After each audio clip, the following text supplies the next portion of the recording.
Another month has come and gone in the basketball world, which means it is once again time for us to drop a mock draft. Throughout the basketball season leading up to the real thing, I release one mock draft per month in order to continually monitor the top prospects in the draft class and to keep you up to date on where they all stack up against each other. In the last month, there have been some very eye-popping performances by some top prospects, solidifying themselves as talent worthy of being the first names off the board, while others have continued to slide a bit. The order that the teams will be selecting in this mock draft is also based on the current NBA standings, and we'll be running through the lottery.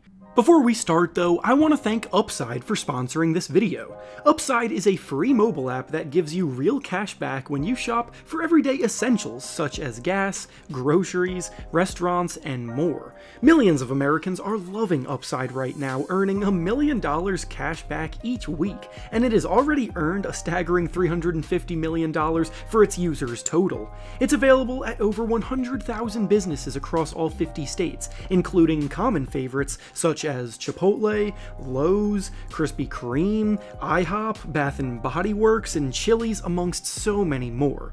Upside is hassle-free, no points, no complex reward systems, just real cash back. All you have to do to get started is download the app and create an account, claim a cashback offer at a location near you, continue to shop as usual, making purchases with a linked credit or debit card, and then cash out your earnings directly to either your bank account, PayPal account, or to a gift card. When you go down to my link in the description of this video to sign up for Upside today to start getting real cash back for your everyday purchases, you will also be entered into a $2,500 giveaway when 1,000 offers are redeemed. Once again, thank you to Upside for sponsoring this video. Now let's get back to the topic at hand. Starting with the first pick in the draft, the Detroit Pistons select Alexandre Sarr from France. The Pistons have been the worst team all year, hoping the lottery doesn't screw them out of the top pick, so assuming that they land it, they'll go with the prospect that is starting to stand out a bit above the rest. This isn't necessarily a draft class with a bona fide superstar prospect in the making, like some of the more recent classes have had, but Sarr has a good combination of tantalizing upside with a safe floor, as a versatile big man that can play both the power forward and center positions at 7'1". He's a natural shot blocker with impressive defensive instincts, he moves well with his rotations, his finishing around the basket is tough to stop, and his budding perimeter jumper helps him fit in alongside Jalen Duren in the Pistons lineup if they were to bring him in here. Next, with the number 2 pick in the draft, the Washington Wizards select Zachary Risacher from France.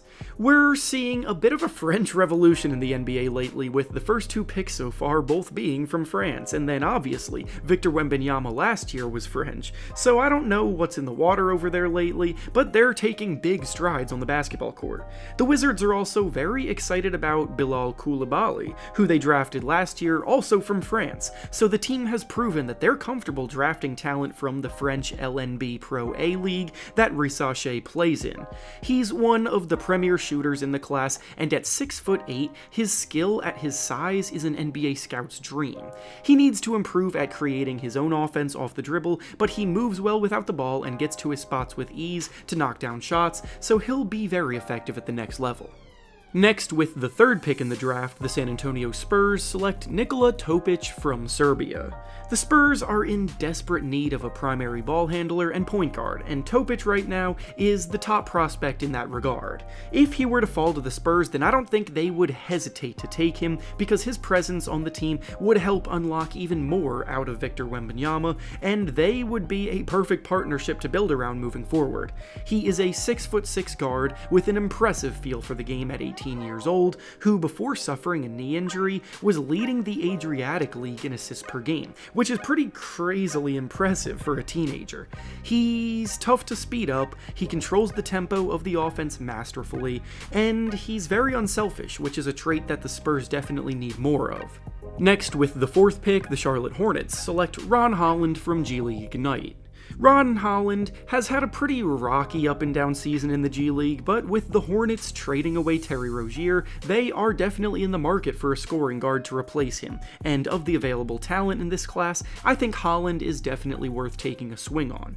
Yes, his three-point shooting does need a lot of work as he's making just 24% of his shots from deep in the G League, but as a teenager, he's still scoring about 21 points per game, making 44% of his total shots, which speaks volumes to how dangerous of a slasher and finisher around the basket he can be, and he's definitely looked a lot more comfortable with each passing game in terms of playing more under control and making smarter decisions as the season goes on.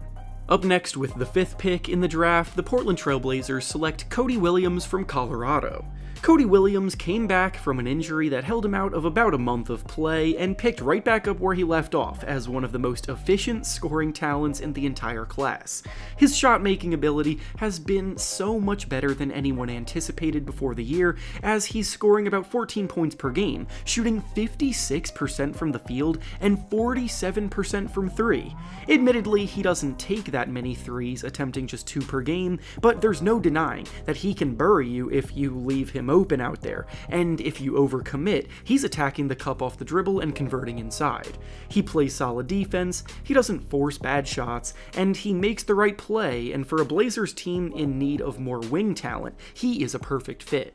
Next, with the 6th pick, the Memphis Grizzlies select Rob Dillingham from Kentucky. Dillingham might be the most fun to watch prospect in college basketball, and the flair he brings to the game is equally matched by his elite production and shot-making prowess that stands a level above the rest, as he's putting up about 15 points and 4 assists per game, shooting 49% from the field and 45% from 3.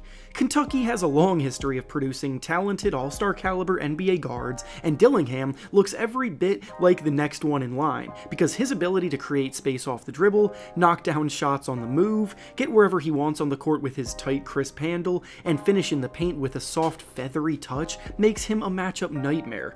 Sure, the Grizzlies already have Ja Morant, but they're in desperate need of more playmakers alongside him, and Dillingham could grow behind Morant at the start of his career, providing an elite spark off the bench, and then grow into something more down the line, just like he does at Kentucky as he's coming off the bench.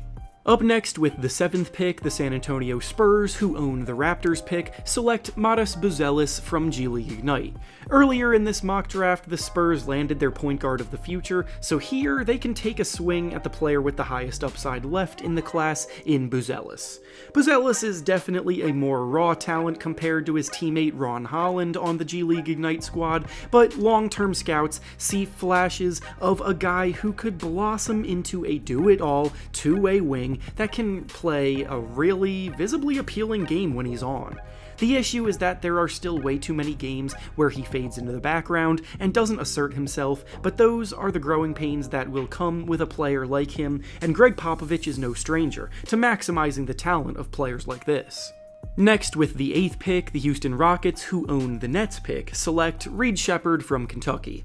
Ever since Coach Ime Udoka took over the Rockets, he's made it very clear that he's trying to change the culture to a more winning one, with guys that will play hard on both ends of the floor and make the right plays, and Reed Sheppard is the perfect prospect for that, who encapsulates that mantra that Udoka is trying to push. He's not a flashy player by any means, he just puts his head down and does the little things needed from him to impact winning. He's a ridiculously hyper-efficient scorer, putting up about 12 points off the bench at Kentucky, but he's making a ridiculous 53% of his shots and 52% of his threes, and his ability to generate steals on defense, combined with his reliable scoring output, makes him a seamless fit into any NBA lineup. Up next, with the 9th pick, the Atlanta Hawks select Jacoby Walter from Baylor. Walter's red-hot hype has cooled off a little bit over the last month, as he's been in a bit of a slump over that stretch of games, so now we have a more realistic idea of what he is, with his highs and his lows. He's definitely one of the most exciting scoring talents in the draft, because he's shown he can be a guy that takes and makes tough shots, but the trade-off with guys like that is they're always going to be pretty inconsistent, and their efficiency will come and go. On the year, Walter is shooting just 38% from the field and 33% from 3, which realistically isn't great, but the fact that he competes hard on defense with his potential hot and cold shooting bouts makes him more defensible. Next, with the 10th pick, the Oklahoma City Thunder, who own the Rockets pick, select Stefan Castle from UConn. Castle is a strong-bodied guard that likes to get into the paint, absorb contact, and either finish strong or get to the free throw line. He's not necessarily in a position to always show out as freely as others because he's on the defending champion Connecticut squad, ranked number 1 in the country, so he's trying his best to fit in. But lately, he's really been making his presence felt with back-to-back 20-point outings last week. Up next with the 11th pick, the Thunder, who also own the Jazz pick, select Tijan Salan from France. That's right, the Thunder's endless treasure chest of first-round picks is making its presence felt as they land back-to-back lottery picks, both of which originally belonged to other teams. And with the second one here, Salan feels like the exact type of prospect that the Thunder have been targeting over the last few years. He's just 18 years old, he's 6'10", he's got good length, he plays on the wing, and he's already proving to be a very intriguing shot maker at his size. Next, with the 12th pick, the Chicago Bulls select Kyle Filipowski from Duke. Choosing to return to Duke for his sophomore season has turned out to be a brilliant decision for him because this season has looked so much better across the board, and he has worked his way back into the lottery conversations after a pretty disappointing freshman year last year. He's shooting the ball better inside and out, he's playing smarter and dishing more assists from the block, he's blocking more shots, and he looks much more comfortable in general as a highly skilled big man. Next, with the 13th pick, the Portland Trail Blazers select Donovan Clingan from UConn. Donovan first started to turn heads during last season's national title run while coming off the bench, and now that he's in the starting lineup this year, he's basically doubled his output and has continued to dominate the defensive end as a rim-protecting anchor in the middle that blocks a ton of shots. He rotates well, and he finishes efficiently around the basket, so he's a pretty solid big man to develop to potentially anchor an NBA defense. And finally, with the last pick of the lottery, the New Orleans Pelicans, who own the Lakers pick, select Isaiah Collier from USC. Collier was once in the conversation for the number 1 pick, but while that level of hype has cooled off, he is still a fringe lottery talent that can make big plays at the point guard position. He's a relentless driver to the basket with a strong finishing ability through contact. He's just not consistent enough as a perimeter shooter, and he needs to limit his turnovers better to potentially shoot back up this list. And with that being said, that's all I have for you today. Make sure to like the video, subscribe to the channel, and comment down below which prospect you're most excited about. Thanks for watching, and I'll see you all next time.